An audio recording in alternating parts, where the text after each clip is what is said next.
Hey guys, welcome back to the channel. This is a story about what if Deku uncovered the truth part 1. If you guys enjoy this what if and want to see part 2, comment down below and let me know before I start. Please do support for more awesome content and leave a like, and don't forget to subscribe to my channel and also share this video with your friends and check out the description in my playlist. The author of the story Lowlifedolls from WhatIf.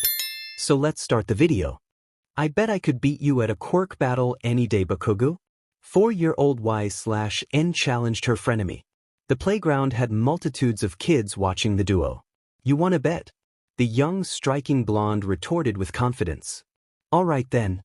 If I win, I get to make you do anything I say for a day, she smirked. Fine. Same to you too. Unlike most people, Bakugo respected 𝗧𝗪𝗧𝗟 for being fearless but still wanted to be better than her. They shook hands before taking a few steps backwards. A boy the same age as them watched feebly as worry filled his green eyes. They're gonna hurt each other, he cried to none of the kids in particular. Don't worry, another boy with black, spiky hair responded. They wouldn't actually hurt each other. They are somewhat friends after all. This calmed the worried boy's nerves and his horror turned to awe. This would be the first time he would see anything close to a fight in the flesh. Go Bakugo! Some kids called while other kids screamed, Go L/N. 3, 2, 1, go. A girl who seemed to be 𝗧𝗪𝗧𝗟's friend called and the battle began. Immediately, Bakugo ran up to 𝗧𝗪𝗧𝗟 with little explosions escaping his palms. As young Bakugo went to blow 𝗧𝗪𝗧𝗟, she dodged in a flash before holding her finger above her head and swinging it at him. A small gust of wind blew out from the direction her finger was facing, threatening to send Bakugo to the ground. He held his arms out in front of his face and grounded his feet to withstand the wind before blasting her. 𝗧𝗪𝗧𝗟 flew back from the explosion and landed in the dirt. She wasn't done yet though. Blinking her eyes open, she jumped up and flicked her wrist at him repeatedly, creating smaller gusts of wind, letting them quickly leave her finger. The fight ended and Bakugo loomed over her body in triumph while she was laying on the ground. Looks like you'll be doing anything I say for the rest of the day, the small boy snickered. Fine, only if you can catch me, she said, darting off, making the boy chase her. The two popular kids were watched by the others in fits of laughter while the green boy watched from afar, wondering what it would be like to be cool and confident like the powerful duo. Midoriya, are you wishing you had a cool quirk like Bakugo or L/N? The other kids laughed at the quirkless kid, sending his self-esteem to rock bottom. Today is the day. Today is my first day at UA. I remember that I got in because of recommendations, being the lucky bastard I am. I knew Katsuki would be pissed that I got in over recommendations and he had to take the exams. Could I care? Definitely not. The excitement bubbled in my stomach as I flipped over to my side and tilted my alarm clock to see the time past the reflection of the sun. 8:45. Okay. 8:45. I've got no time to get ready. All I remember was tying my tie on backwards, toothbrush in the left side of my mouth and a plain piece of bread in the right. Yes, I had no time to even toast my bread. I clenched my heart as the cliché hurt me. Thank goodness Mum wasn't home. Otherwise, things would get messy. 𝗧𝗪𝗧𝗟, how could you be so irresponsible? You are supposed to be 15 years old.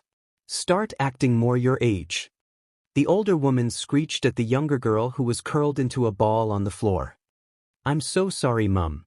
I was up at 2 a.m. reading fanfiction, so I got no sleep. You wailed back at her. What?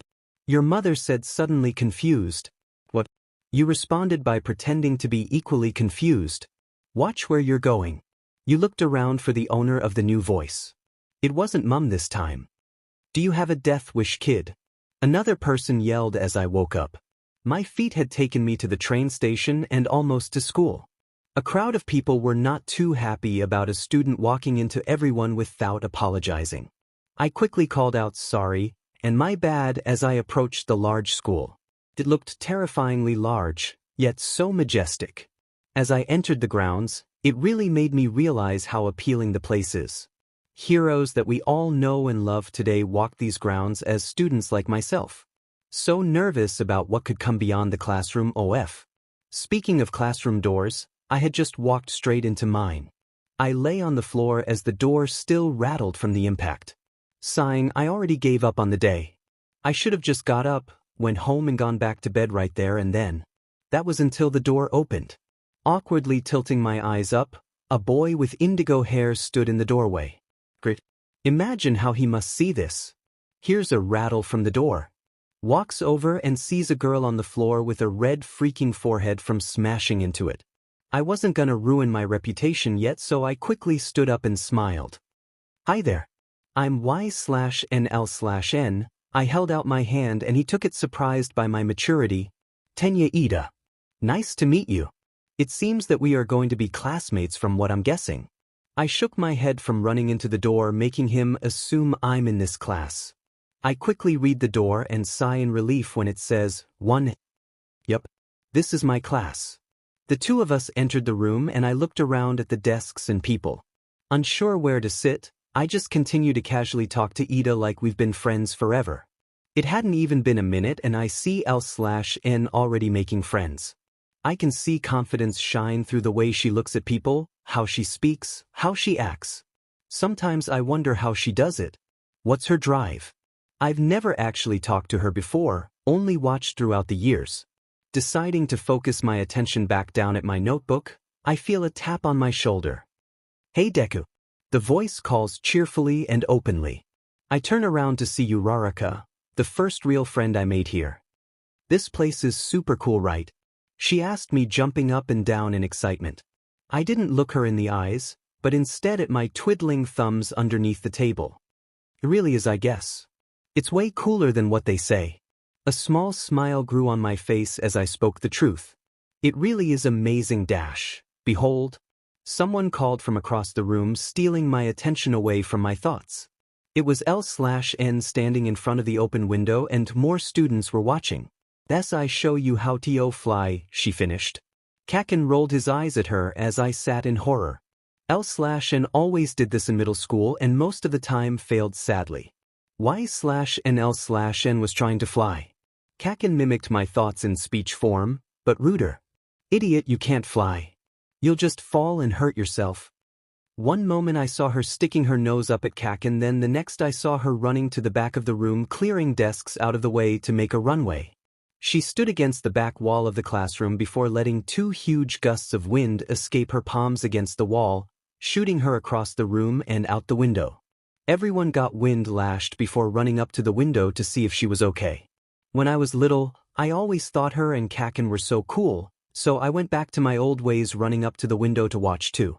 As she flipped her body around in the air to face us, she laughed. I told you I could do it, Katsuki. My jaw dropped. Did 𝗎𝗪𝗢𝗎𝗛 actually just fly?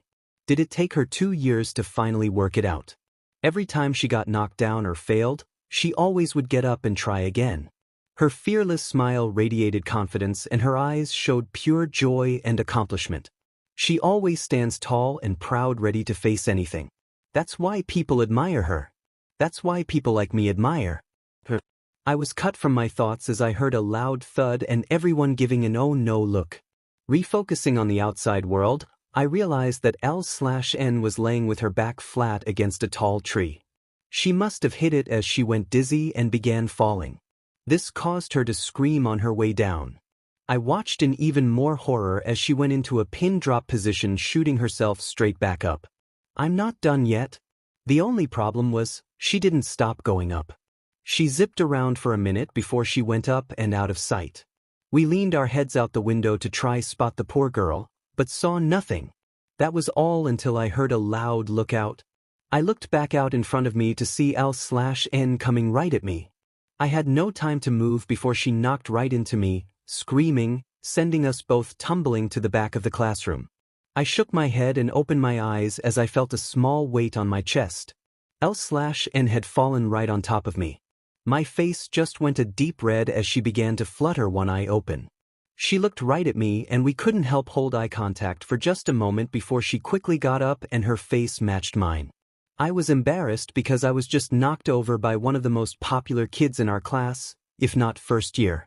She was most likely embarrassed by failing in front of the whole class without even knowing them for 10 minutes.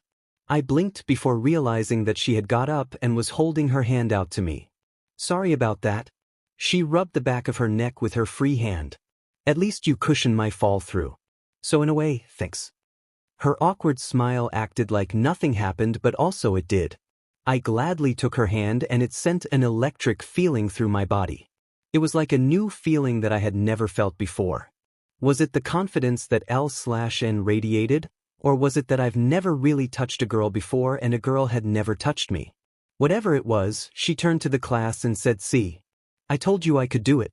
I didn't say I could control it, but I can do it." Everyone nodded in agreement. I just continued to stand beside her as we looked like a pair of cherries, embarrassed for different reasons. I quickly made my way back to my seat before the boy with the crazy green hair said anything else. Oh, I never asked for his name. I guess he would have felt embarrassed if I kept talking to him anyways, so I just let him be. Not long after, a sleeping bag flopped into the room, leaving everyone confused. After seeing the commotion in the room, he told everyone, "If you're here to make friends, then I suggest you leave now." Everyone's eyes widened at the thought. This is the part where I zoned out and started thinking about other things. As minutes passed, I felt a slap to the face. What the hell? I turned my head to see Katsuki behind me, meaning he slapped me. What was that for, but? I snapped at him. Sometimes this boy really needs to be put back in his place. "We are going out now for Quirk testing or something," he told me casually. I hadn't realized since I wasn't listening. I got up and began to make my way to get changed into my PE uniform. It fit quite comfortably, not restraining me at all. Perfect. Now I can preform to my full potential and show the class that I'm not just a loser who can't fly. Making my way out to the field, I saw many of my other classmates. I never remembered names very well, sadly, because I talked to a lot of people. To cover up, I make my way over to the guy with the spiky red hair as he was closest to me. Some people believe I'm talkative, but in reality, I couldn't imagine walking by myself like a loner. I just wish I had one solid person always by my side. "Hey," I said as I quickly walked up behind him. "Oh hey 𝗧𝗪𝗢𝗎𝗄, was it?" he asked, turning to face me. That's me. So how are you?" I began the conversation that lasted until we reached everyone else. We were the last two to arrive, so Mr. Izawa began explaining how it would work. My eyes skimmed over everyone before we began making our way to the first test. Testing was pretty boring. That was up until the green-haired boy that I knocked over went to throw the ball for a test. First time around, the teacher disabled his quirk and started blabbering on about something like not being able to control his quirk. Second time though, he threw it so far. I never would have seen that coming in a million years. I guess it was because it was the first time he had used his quirk out of the whole test so far. His finger was strangely purple though. Has anyone ever seen him use his quirk before now? I asked Anti-Gravity Girl as I turned to her. "Oh yeah. He used it in the exams, but broke his legs and one of his arms," she said, which earned a confused face from me. "How is his quirk breaking his bones?" "That's not normal," I told her. "I don't know what causes it or what his quirk is, as he's never told me," she responded. After that, the day was pretty average. I didn't pay much attention to the results or anything the teacher said. All I know is I got in the higher numbers. By this time, it was lunch. I made my way down the school halls to the cafeteria when I saw a familiar brunette.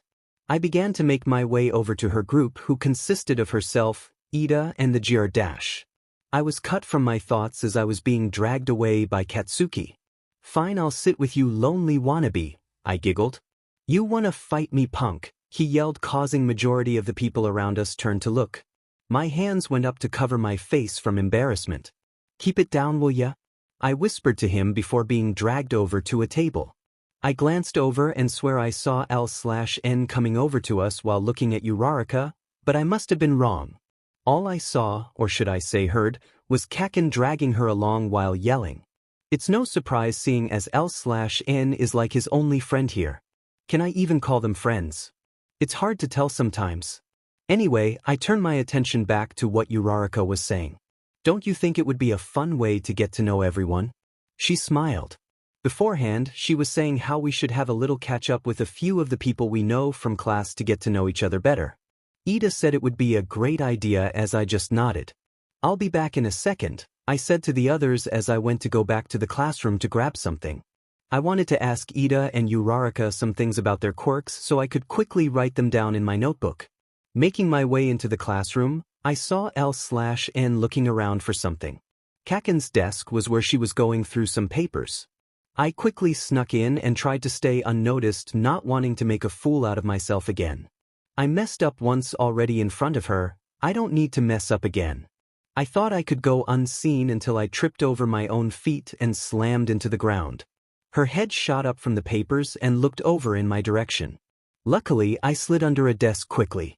"Hello?" she asked, seeing if anyone was around. After receiving no response, she went back to looking at the papers. I took this chance to quickly slip out of the room. I didn't need her knowing it was me. If she knew, I'd look like even more of a klutz than I already am. Why do I care? Because she's a classmate and I don't want to look like an idiot in front of her because I screwed up my first impression. I do have to see her every other day for a year, remember. On my way out, I felt something brush my shoulder. Coming into my vision was 𝗧𝗏𝗏 from where I felt the contact.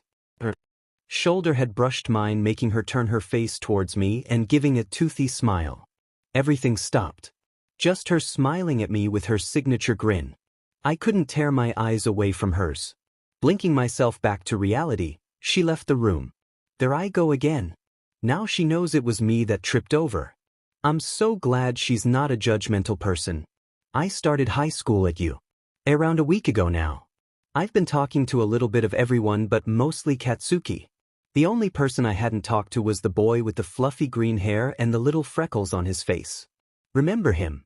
I must have embarrassed him to the max. I made my way skipping down the hallway with Katsuki arm in arm. It was hilarious because he hated it. Before anyone we knew could see us approach the classroom, we broke off and I heard him mumble, "Thank God." I just laughed as I ran in and threw myself into my seat. The chair rattled as I put my bag down and I began to pull out my books for the day. This was all until I felt a tap on my shoulder. It was Ida. "Hey Ida." I waved to him and gave a toothy grin. "Hello 𝗧𝗏𝗏. A few friends and I were wondering if tonight after school, you would like to go somewhere with us. We could get to know each other better." This was perfect. I still don't remember most people's names because of the whole forgetting thing. I only remember Ida's name because I talked to him the most besides Katsuki and he was the first name I was told. I happily accepted and we turned back around to see All Might coming into the room like a normal person. He said something about being a substitute today for an unknown reason before going on saying that everyone will be studying a pro hero of choice. We will be working in pairs of choice too. You and your partner will need to go online and pick a pro hero to research. You must state their hero name, birthday, quirk, etc. He then quickly handed out the assignment sheets and said that we will start picking partners in a few days and start planning. Sadly, I had no idea who to partner up with. Partners? I don't know who to partner up with. I see Uraraka and Azui looking to each other while Ida asked the teacher to work alone since there are uneven numbers, leading to All Might saying was fine. I shouldn't worry about that now though, as we are supposed to pick within the next few days. After some time passes, the bell rings. I head out to lunch and choose to sit with Uraraka and Ida. "So who's coming tonight?" Uraraka asked to break the silence. "I believe it's me, you, Midoriya, Azui, and 𝗧𝗏𝗏, Ida told us.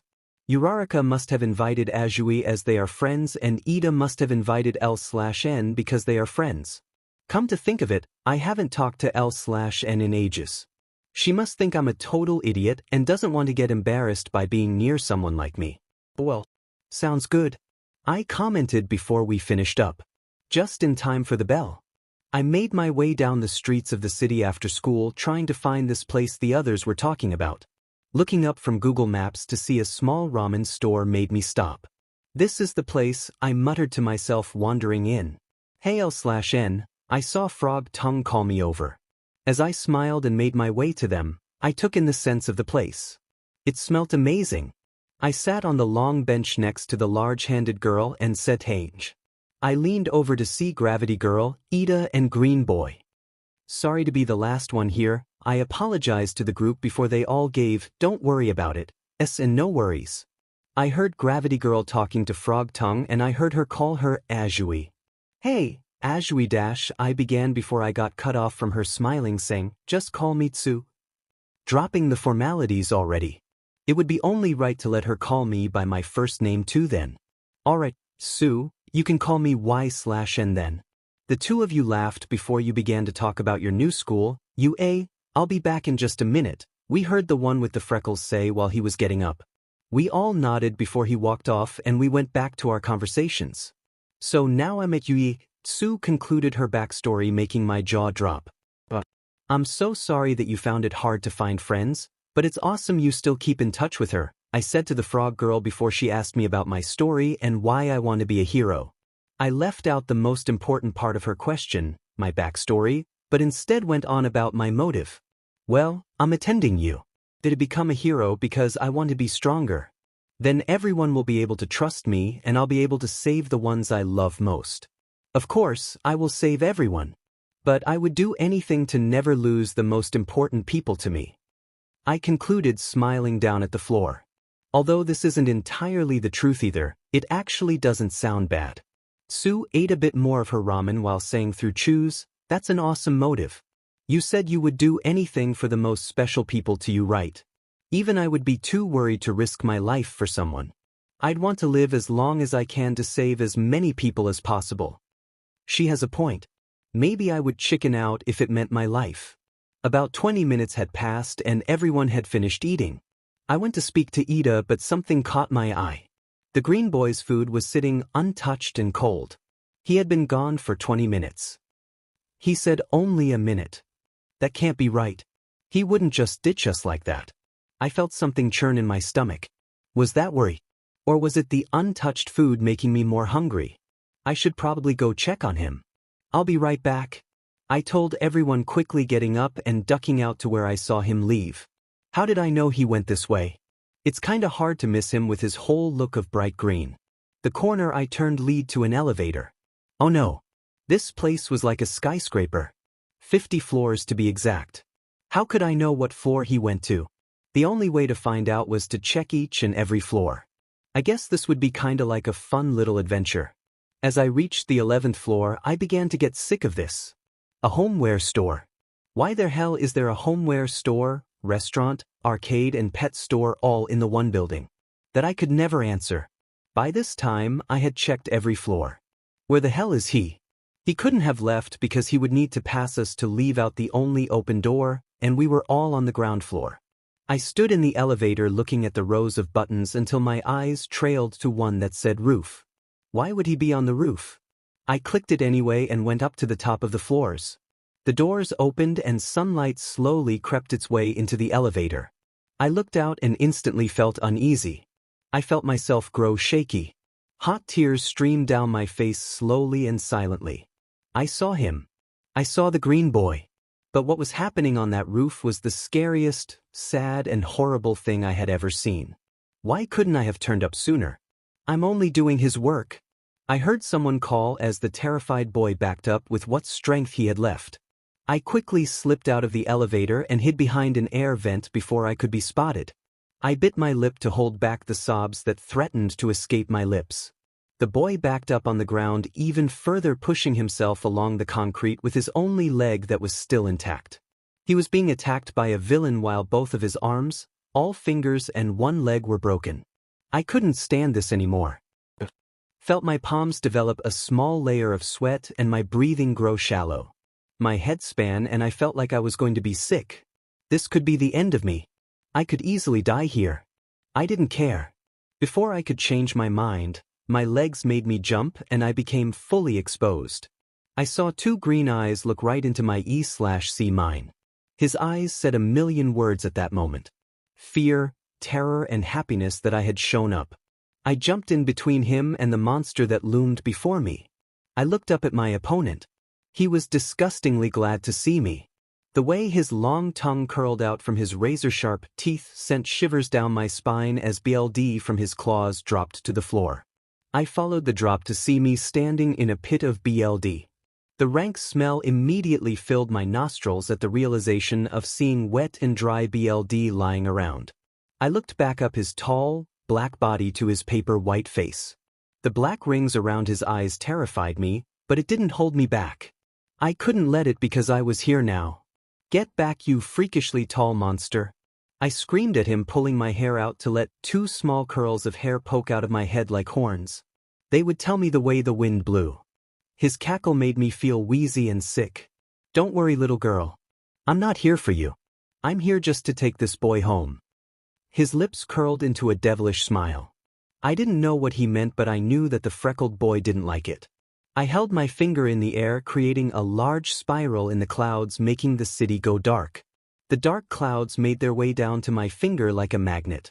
Before they could reach me, I was knocked off my feet. The terrible monster's sharp claws sliced into my side, staining my school dress red. I cried out in pain. Immediately, the creature turned back to the green-haired boy before smirking. His long claws grabbed delicately onto the back of his blood-stained collar, and he slowly made his way to the side of the skyscraper-like building. My eyes opened wider than I ever would have thought they could go. The boy's tears fell thousands of feet over the street below that we could hardly see at this point. My side became irrelevant as I lunged towards the creature with my hand in the air like I was going to chop him. The horns on my head were being blown by the wind I had created in the air on instinct. As I reached, the creature slowly released, like it was in slow motion. The next thing I remember was leaning over the edge to see him slowly grow further away from me as he was falling to his death. The creature didn't care that I was there anymore. He knew this was enough torture for me. My thoughts went fuzzy. I didn't know what to do. He just looked up to me with his tear-stricken eyes like he was crying for help. He was crying for help. I don't know why I did my next move. I didn't think about it and the consequences. I knew that I couldn't do it. I knew that I wasn't good enough, and I knew that I was probably going to die too. As I jumped, a quick thought flashed through my head. What I said to Tsu. Of course, I will save everyone. But I would do anything to never lose the most important people to me. I turned to a pin drop, face down as I chased after him as fast as my body would let me before I screamed, "Don't worry. I'm coming." Everything around me was a blur. All except my goal. As I approached him, I saw the ground grow close. I quickly wrapped an arm around his fragile body as I placed my palm in front of my face. I felt him turn his neck to look me in the eyes. I didn't return eye contact as I focused on the ground that was approaching. "Here goes nothing," I whispered loud enough for him to hear as I slammed my eyes shut and a dangerously strong wind escaped my palm. We shot straight back up, flipping us upwards so we were facing the sky as we flew up. I kept focusing on flying as we soared up and away from the building. His eyes contact still collided with mine. I couldn't help myself but look back at him. He stuttered trying to form words, but nothing came out. I cut him off and whispered like we were in a silent room, "What's your name?" He stopped and watched me for a few more seconds before stuttering out, "Midoriya." "Yours?" he asked me. I responded L/NY/N. As we flew through the sky soaked in blood and pain, the only thing that stayed intact was our spirits. Hope filled us as I began to make my way to the top of another nearby building, being far enough away from the horror scene. At that moment, all I felt was pride. I had saved his life. If it weren't for me, he would be dead. I feel now that I can connect to this boy who I have been watching from afar. Thank you. You helped me understand my true strength and brought us closer. Midoriya. I focused deeply as I saw the building grow nearer. The only problem was, I began to grow tired. I have never used this much of my power for this long, making my body grow weaker, making our route more wobbly. Eyes threatening to close, I kept my mind on the prize. That was all until I heard a loud L/N. Midoriya was shouting to me, so I turned my attention to him. "Grab my unbroken foot. I've got an idea," he told me, lifting the only limb that was still intact to my reach. I yawned before shaking my head.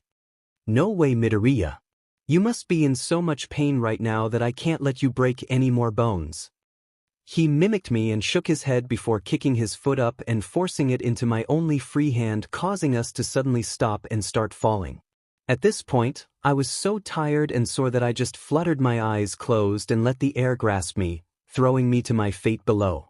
I suddenly felt a leg wrap around my waist, making me focus on what was going on. Midoriya had wrapped the only secure limb around me in a weird way before powering it up.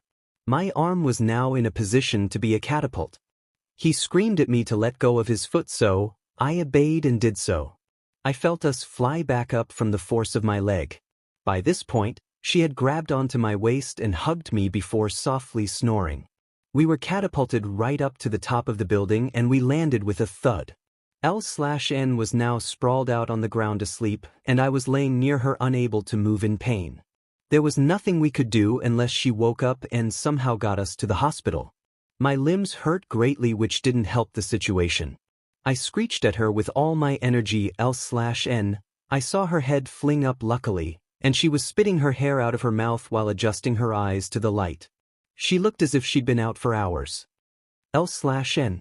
We need to get to the hospital right now, I told her, and the only response I received was a nod. I felt her soft, tired arms wrap around me as she dragged us to the elevator and pressed a button to get us to the ground floor. Lucky this building only had 32 floors. As we went down, I stuttered out to her thanks, suddenly feeling self-conscious. I received no response. She just stood there staring at the wall through her eyelashes. That must be the downside to her quirk. She can get really tired if she uses it too much. As we hit the bottom floor, the ding woke her up and she carried us out to the street. We were drenched in blood, sweat, and tears. Of course, this attracted attention as people began to gather and call for help. I looked at the girl laying on the ground next to me, slowly falling asleep, as I felt my eyelids grow heavy too, and the sirens and voices turned to white noise. Colors surrounded me as I had vision again. I looked down and I was all bandaged up. Suddenly, I could hear the voices of people. He'll be fine by tomorrow as long as he stays here the night. The person talking sounded like recovery girl. I thought she worked at the school. The girl. Her energy levels were dangerously low. It was like she had run out of stamina, but she kept trying to use energy she didn't have. I looked to my right, knowing who the girl was. Small snores became noticeable as I focused on her. The way her 𝗧𝗏𝗧𝗟𝗘 locks were messed up and her side were covered in stitches made me feel horrible. This girl almost died to save my life. Why though? She could have easily gone back downstairs and pretend she saw nothing. It had to have been guilt that triggered her to jump out. I felt a tiny bit of pain now, but it wasn't as bad as it was before. Seeing crutches, they must have known I could walk if I used them. I quietly rose myself out of the bed and made my way over to her. I know you can't hear me right now, but thank you, I stuttered out, seeing the girl who should really be in pain if she was awake. I'm sorry that I couldn't help and I got you stuck in this mess. I began to silently cry as I leaned over and rested my head on her stomach, not being able to hug her. She would probably find this weird, so I'm glad she was asleep. I suddenly felt something tugging at my hair. Like small fingers were running through it. It's all right, Midoriya. I got to be closer to you and I got to show my real strength. That's all that matters to me. I didn't need to look at her to know a small smile formed from her lips as she continued to slide my monstrosity of locks. What happened yesterday is something I will never forget. Just remembering how I was attacked so suddenly scared the life out of me. Is it safe to say that I never want to go on a rooftop ever again? I would say yes. Don't cry, Midoriya. Her gentle words filled my thoughts. Everything will be back to normal by tomorrow. Truth was, she was right like usual. Everything was going to be all right and everything was going to be back to normal. The only thing that will never be normal again is the memory of what happened on the night of a supposedly normal meet-up with some friends. Not a wink of sleep the previous night. I turned my head over to my alarm to turn off the dreadful sound.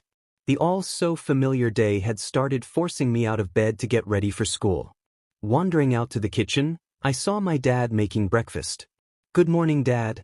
I greeted him cheerfully, making him turn his head to look at me. I gave a weak smile. Good morning, sweetie. How are you feeling? He asked, taking his attention off the frying pan in front of him. My parents' reaction from yesterday wasn't good. They set up a new rule that I must come straight home and go straight to school from now on. I'm fine, I told him bluntly before sitting down at the table as he served bacon and eggs. My mind couldn't help trail to Midoriya. I wonder if he's doing just fine too. I ate my breakfast as fast as possible before running back up to my room to get dressed. I slowly poked my head into the classroom when I saw all eyes turn to me. 𝗎𝗪𝗎𝗍 was the first to approach me. "Are you okay, Y/N? You look pretty beat up," she said, pointing at a bruise on my face and the fact that I was skinner from the bandages wrapped around my waist. I was still terrified that something might happen to my side causing me to lose more BLD, so I kept it on. "I guess makeup didn't cover it enough, huh?" I gave a weak smile, rubbing the back of my neck. Everyone just watched. I wanted to tell 𝗧𝗏 about what happened. I really did, but I felt so soon after the incident wasn't the right time. "I will tell you 𝗧𝗏, just not now." I looked up at her with empty eyes. "That's all right. So soon after what happened, it might make you a little uncomfortable," she told me. She was smart. My eyes trailed up from the floor as I approached my seat to see the quiet boy not saying a word. It seems that no one had asked him what had happened to him. I felt really bad seeing him sit there alone. "Hey, Midoriya," I approached him, barely looking up. He looked up from his notebook that he was fiddling with. Barely even a whisper, he mumbled out 𝗎𝗪𝗎𝗪𝗧𝗏. "So how has it been?" I asked, trying to create conversation. He just responded with it good. I didn't realize how hard it was talking to this guy. We stood there kind of awkwardly for a minute. Why was I so nervous? I guess I didn't really know what to say to someone like her. "Come on, idiot. I'm gonna go back to my desk now," she said, slowly backing away. "Wait. I said without thinking. How are you feeling?" I asked, just letting the words roll off my tongue. "Surprisingly normal," she said, taking a step towards me, causing me to begin panicking. I did not know the art of conversation, and now I'm going to need to have a full conversation with a girl that I know hardly anything about. "Cured, girl. I thought it would be more painful, but I can hardly tell it's there," she explained, pointing to her side. "Except for the fact that I feel like I'm suffocating in these bandages," she giggled. I let out a laugh too. The bell that I hadn't heard in a few days went off and L/N waved before heading back to her desk. Mr. Aizawa flopped into class and greeted everyone. How was he always here perfectly on time? As he did the roll call, I glanced over at L/N.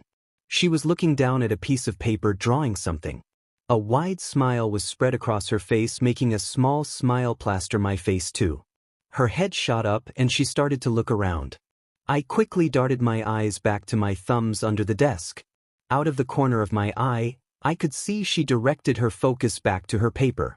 "Midoriya." I quickly directed my attention back to the teacher. What?" I looked back at him, confused as to why he was yelling my name. "I've said your name 3 times for roll call and you didn't respond. I know that you've had a few days off, but that doesn't mean that you can slack off."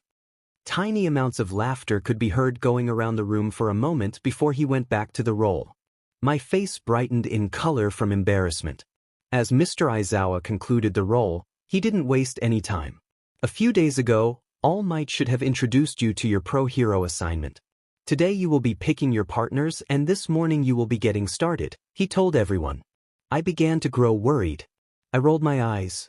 I forgot we had an assignment and I hated assignments. Everyone began to pair up. My eyes immediately went to 𝗧𝗏. She was pretty smart and I would consider her a good friend. As I went to get up to go ask her, Gravity Girl swooped in and asked her. 𝗧𝗏 kindly accepted. "That's fine." I looked over to Rock-Hard, remember my chat with him that one time. As I went to speak, a tall shadow looked over me. Looking up, I saw Katsuki. "Y/N. Be my partner," he said, pointing at himself, sticking his nose up. Of course, Katsuki was a considerably good friend of mine, but he was really lazy when it came to assignments. Unless it contained actual fighting, he didn't do anything. I gave him a taste of his own medicine and stuck my nose up him too. "No," I said, crossing my arms. His face turned furious before yelling. "What? Why not?" I didn't change my expression. "Because I've already got a partner." Now smirking, I looked around quickly for Rock-Hard. "Fine then, loser. I'll just partner up with Hair for Brains and let you fail," he responded, still pissed off. I didn't show it, but my hopes dropped. Right on cue, Rock-Hard came over and stood beside Katsuki. "Who did you even partner up with anyway?" he said in a more calm tone. My eyes darted around to find anyone who was partnerless. "Hey Yaoyorozu, have you got a partner?" Sorry Midoriya, I'm partners with 𝗎𝗪𝗧𝗪𝗧𝗪𝗧. There has to be someone without a partner still, Yaoyorozu said standing beside the timid boy. We made eye contact before I quickly jumped over desks, sprinting to reach him before anyone else. I put my arm around his shoulders and said, Midoriya is my partner. He gave Midoriya a dirty look before walking off. I directed my eyes to him. Can I be your partner?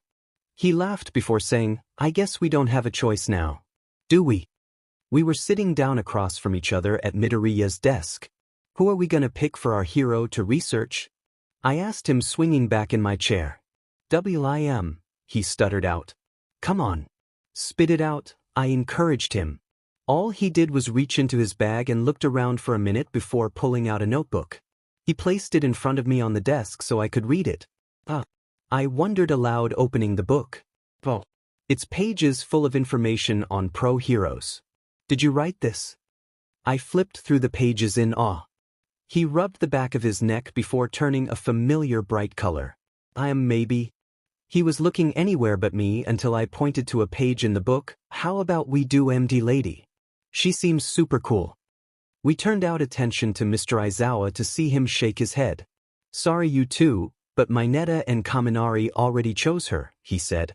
We looked over and saw them smirk before nosebleeding seeing the picture drawn in Midoriya's book. We directed our attention back to the book and flipped through a few more pages. Oh, what about Kamui Woods? I asked looking up at Midoriya seeing a huge smile spread across his face. Yeah, he seems really cool. This was all until behind us we heard a nope. Already taken also, from the teacher. We frowned before trying again. At this point, it seemed like every pro hero was taken. How about Ragdoll? I pointed at another page with a cat-like hero on it. Sure, we heard Mr. Aizawa mumble before our faces lit up. Ragdoll it is then. Midoriya smiled before reading out the page in his book. We talked about Midoriya's information for a bit before going online and looking at who Ragdoll is. Whoa Midoriya, check this out, I said while scrolling on my laptop, encouraging him to come around and look over my shoulder. It says that she retired not too long ago from an unknown reason. I said, doing quotation marks in the air. Why would she retire? She was still so young and it was her full-time job. She was even the number 9th most popular hero in the world, Midoriya said, pointing to a part of the page before writing it down.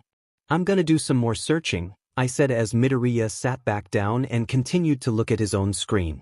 If I could find out why she retired, that would be perfect for our presentation. 𝗎𝗪𝗎𝗪𝗎𝗪𝗎𝗪, I heard Midoriya speak up from across the desk. Yeah. My eyes were stolen from the laptop screen to him. I was maybe wondering if you would have liked to hang out with me tonight. He didn't look up. Of course. I smiled back. Why are you so worried about asking a friend to hang out? He stopped what he was doing and his eyes averted up to mine. Friends? You mean as in you and me? His eyes lit up. Yeah. I responded a little unsure as to if he was okay or not. Oh yeah of course, she must have just said friend as one of those no-brainer things. I can dream. I was about to ask her something else, but Mr. Aizawa stood in front of us and just said work, before moving on. I guess that was kind of a good thing because I forgot what I was going to say anyway. I looked back down at my notes so far and reread over them until I heard L/N speak up. Midoriya. You may want to see this, she said.